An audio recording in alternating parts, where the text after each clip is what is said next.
আদিগুৰু চিনাকি কৰিলে তেওঁ আপোনাৰ জ্ঞান বৰ্ধন কৰাই দিব। তাৰপিছত পৃথিৱীৰ সংসাৰত যত দ্ৰব্য আছে সমস্ত দ্ৰব্য গুণাগুণৰ ক্ষেত্ৰত শিক্ষাগুৰুৱে বিশেষ ধৰণে সহায় কৰি দিলে যে লোভটো কিহৰ পৰা তৈয়াৰ হৈছে আপোনাৰ আদিগুৰুৰ ৰীতি মাতি শিক্ষাগুৰুৱে শিকাই দিলে। ঠিক তেনেকৈ বিভিন্ন পদাৰ্থৰ লগত দ্ৰব্যৰ লগত চিনাকি কৰিলে শিক্ষাগুৰুৱে যে এই সমস্ত দ্ৰব্য সংসাৰৰ যত দ্ৰব্য আছে এই সমস্তবিলাক কাৰ কৃপা কেনেধৰণে এইবিলাক চলি আছে গতিকে সেইজন মানে পৰম গুৰুজনৰ কথা এতিয়া চিনাকি কৰিলে সেই ঈশ্বৰৰ চিনাকি কৰি দিয়া গুৰুজন আছে দীক্ষাগুৰু। দীক্ষাগুৰুৱে কেৱল প্ৰভু ভগৱন্তৰ লগত আমাক চিনাকি কৰি দিয়ে।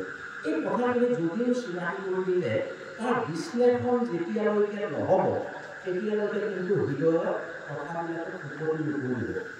বুজিবলৈ যেন কিবা কৰোণা অকোৱা থাকিব সেই কিজন গুৰু বিশেষ সময়ত আমি আমাৰ যেতিয়াই অসুবিধা পৰি যেতিয়া বিপদ পৰি যেতিয়া অন্ধকাৰ জগতত পৰি তেতিয়া সেই গুৰুবিলাকে আমাৰ সহায় কৰিব। তেতিয়া সহায় কৰিবৰ কাৰণে কোন আহিব মোৰ ওচৰলৈ এই আপোনালোকৰ লেখীয়া গুৰুসকল যিসকল গুৰুৱে সেই বিপদৰ পথৰ পৰা উদ্ধাৰ কৰি দিব পাৰে। আজি মই আহিলে বোলে ৰাস্তালৈ মই সামবাৰীলৈ আহিছোঁ, সামবাৰী ৰাস্তাটো চিনি নাপাওঁ কোনোবা এজনক সুধিলোঁ যে সামবাৰী ৰাস্তাটো মই ভালকৈ যাব পাইছোঁ কোন দিশে যাব লাগে আপুনি কৈ দিয়কচোন। মই নজনাকৈ তেওঁ দেখুৱাই দিয়াৰ কাৰণে সেই সময়খিনিলৈ মোৰ পথপ্ৰদৰ্শক তেওঁ গুৰু। গতিকে কেইজন গুৰুৰ কাৰণে যদিহে তেওঁ হয় তেওঁ উচিত ৰাস্তাটো দেখুৱাই দিব আৰু কিছুমান অৰ্থ আছে নহয় কোনোটা ৰাস্তাটো দেখুৱাই দিব পাৰে এইজনক এনেকৈ কৰিবচোন। এই দুজনৰ সংগ যদি পায় বেয়া পথলৈ যাব সজনৰ সংগ লয় সুপথে যাব। সেইকাৰণে সংগ এইটো যিসকলৰ অন্ত সৎ শব্দৰ সংগত আছে সৎ প্ৰভু ভগৱন্তৰ ঈশ্বৰ সৎ জগত মিছা বুলি মিথ্যা।